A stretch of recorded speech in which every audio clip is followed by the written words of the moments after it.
still pockets, you know what I'm saying, of groups, and most of them, if they're still left out on the streets, are some of the more docile, you know, groups. So, you know, I could rattle off a list of names of gangs that were very prominent 10 years ago and known for being violent that are no longer around. You know what I'm saying? There are certain neighborhoods that are north of U Street that would have been categorized as, you know, gang neighborhoods 10 years ago that are now, you know, nice residential areas. So I think in that regards, the police have been doing a good job, you know what I'm saying? Also in the South Side, you know what I'm saying, talking about South Side gangs, you know, there was huge problems in the 80s and the early 90s, like in the South Side with the violence and basically crews that ran like gangs, you know what I'm saying? Not like Bloods and Crips kind of thing, but they were gangs nonetheless. A lot of those folks are not around anymore, you know? You still have drug trade, you still have violence, you still have, you know, the street level communication, but it's, you know, you have the street level communication with the graffiti, but it's definitely not anywhere to the level of any of the other major cities that have gang problems, you know. And again, you know, I don't know that the police are taking steps or measures to reduce the amount of communication that's happening on the streets. I walk everywhere, you know, so if I walk from my house, which is, you know, north of Military Road, just to this space, and I crisscross to the neighborhoods, I'll see a lot of small markings that are referenced to gangs, whether it's MS-13 or whether it's STC, and then there's some combinations and amalgamations of, you know, bona fide nationally known gangs like 18th Street and MS-13, where you see those, the iconography mixed and merged together. Sometimes it's very tough to tell whether or not this is just a copycat or there's an actual set in the area. Very, very real-time stuff will show you, you know, like the bus stop stuff, which they get cleaned pretty frequently, you know what I'm saying? That stuff is a real thermometer for who's in the neighborhood and what they're trying to do, because they know that that's a space where people who are on their level are gonna interact, you know what I'm saying? Telephone pods used to be huge for that kind of thing, where you can know, because they get cleaned every 3 months or so, you know, like who's been in the area, who's practicing, doing what. You can tell by what's being crossed out, you know what I'm saying, and by, you know, what crew it's being crossed out by. So,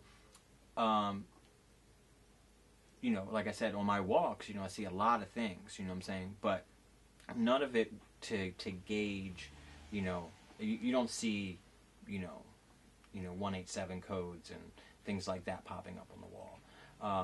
I've seen some things like that in the South Side, but it's never very prominent. It's always written in like a small marker. I've seen it sometimes written in pencil, which leads me to believe that the culture as a whole, like of communicating on walls like that, is almost on the decline within that certain subset, you know.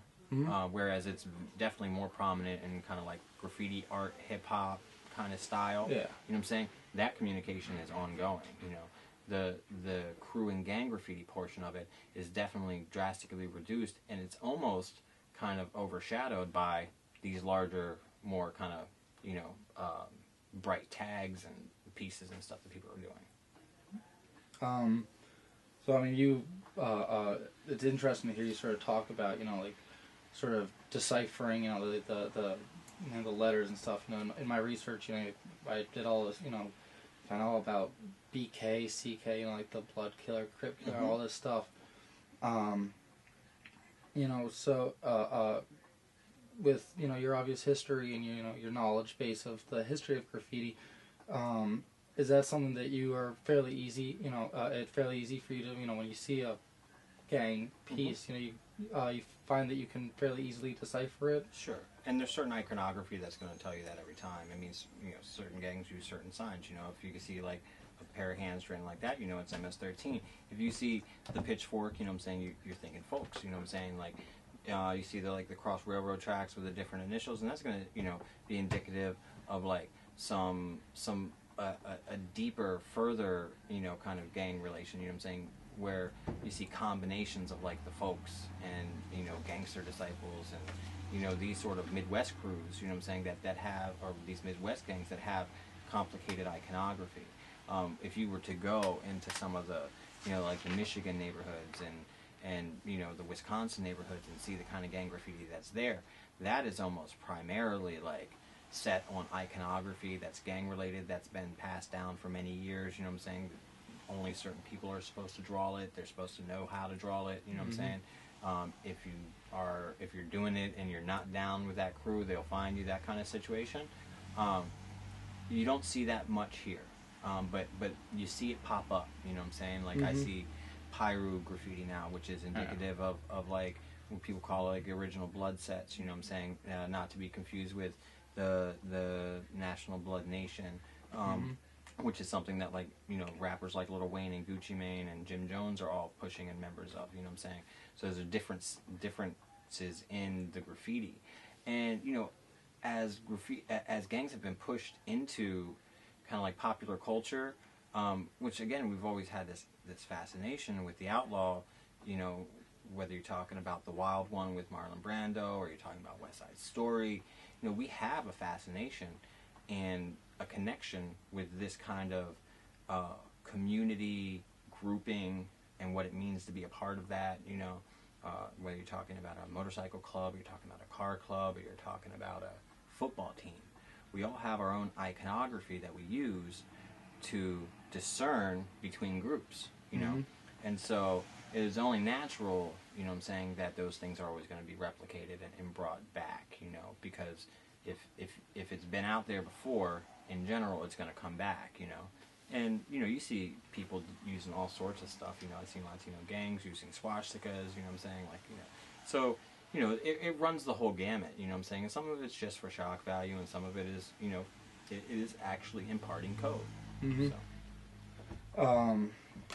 Let's see, where was I going? Sort of transitioning a little bit out of the gang stuff. You know, as, you know, you pointed out, graffiti, you know, artists, you know, the message, you know, the communication sort of varies, but in some way there's, you know, an artist is always trying to put forth a message, whether it's this is my name or this is something that I feel very strongly about. Or this is my neighborhood. Exactly, yeah. You know, in your personal work, do you find that you have any specific recurring messages? Is there something that, you know, in your work that you really like to touch upon in terms of the messaging?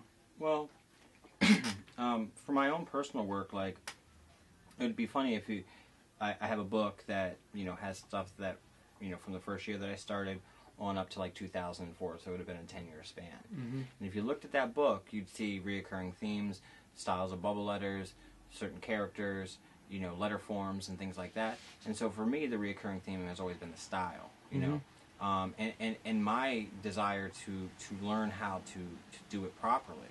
And I don't ever really consider myself an artist, you know what I'm saying? Like, I do a lot of art, you know, but I'm what I would say like a working artist. You know, I do a lot of graphic design, or I do custom work, or, you know, things of that nature. When it gets down to my own stuff, it's all about, you know, it's all about the letter structure, it's all about the blends, it's all about, you know, the techniques that I'm using. And that, to me, is just about, you know, being a good graffiti writer. It's not me conveying any message other than I'm trying to get better. And it's interesting that you sort of bring up graphic design. You know, at the Corcoran, you know, even though I'm digital media, you know, I do a lot of video and 3D stuff. You know, we're still required to do a certain amount of graphic design. You know, working with typography, you know, print stuff. Sure. And so, you know, I've come to have a great understanding. It goes back as well, back to when I was doing my stenciling. You know, I was in high school. The sort of the relationship between like space, you know, imagery, typography, you know, and that's, you know, what I've always felt to be what makes a cohesive, you know, strong piece is when you have a strong sort of inner working of all three. So, you know, is there any specific, you know, like sort of space or imagery, typography? I mean, I guess you sort of just answered that question, saying, you know, the style is what you you know, think to be your recurring sort of thematic thing. But do you have anything, you know, that a focal point in your stuff? I was hearing you kind of kind of bring about your question, and I think I know exactly what you're talking about, which is, for me, the two keys, one, to being a good graffiti artist, but then also just being like a good artist, I guess, or somebody who works within visuals and things like that, is understanding two things. Is understanding conceptual thought and space management. Okay? Those two things, if you got those on lock, you're going to be able to do anything. Because it is really literally about those two things. And it might I might have said it in reverse. It might be space management and then conceptual thought. Because if you give me this square and you're like, all right, now I need this in it, so I'm gonna have to figure out how I'm gonna put that all in there, and I'm gonna put it all in there in a way that has style, and it also has some sort of visual hierarchy, so that you can identify it and you can understand what I'm trying to give to you, right? So it goes back to the inherent message of the graffiti, right? Some people's message is just their name. Some people's message is a political slogan. Some people's message is iconography. However you bring it about, it requires two things to be successful. It requires conceptual thought and space management. Yeah, makes sense. Just sort of wrapping up,